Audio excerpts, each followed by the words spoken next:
Par une requête enregistrée le 23 décembre 2022 au secrétariat du contentieux du Conseil d'État, l'association Recours Constitution que je représente a demandé au Conseil d'État d'abroger l'alinéa 1 de l'article 3 de la loi organique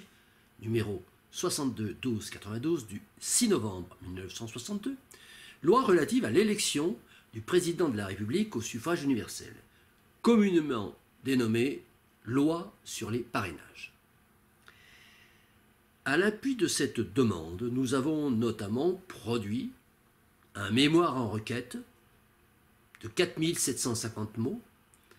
qui mettait en évidence le caractère illégal de cette loi organique qui entrave le droit fondamental de se présenter, tant vis-à-vis du texte même de la Constitution du 4 octobre 1958,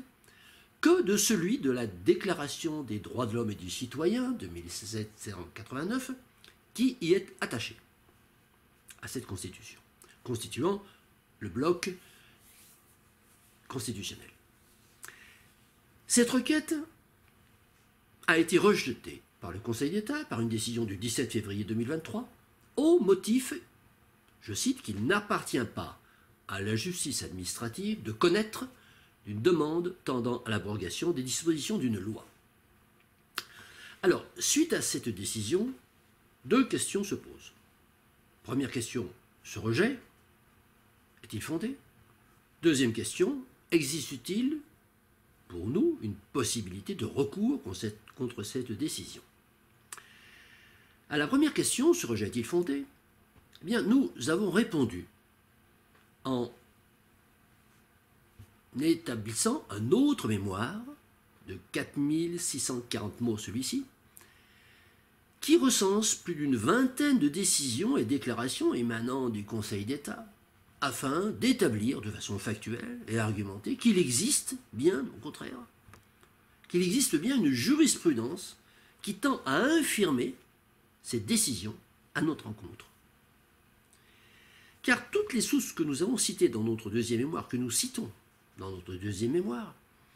toutes ces sources concourent à la conclusion que le Conseil d'État, s'il ne dispose pas, il est vrai, du pouvoir concret d'abroger une loi, le Conseil d'État exerce néanmoins un contrôle régulier sur la production législative française,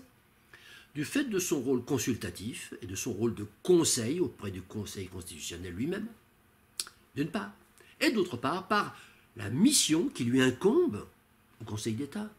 de constater l'abrogation implicite d'une loi, notamment lorsque celle-ci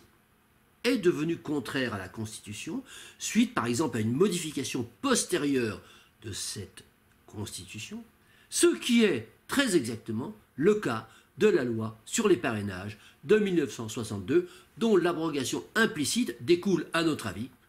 de l'incorporation de la Déclaration des droits de l'homme et du citoyen à l'intérieur du bloc constitutionnel, et ceci en 1971. En conséquence, nous avons jugé pertinent de saisir à nouveau le Conseil d'État dans le cadre d'une autre procédure visant à l'annulation de cette loi sur les parrainages, ou l'annulation implicite, en nous fondant sur les éléments de ce deuxième mémoire en requête dont le détail peut être librement consulté et téléchargé sur notre site internet recours-constitution.org.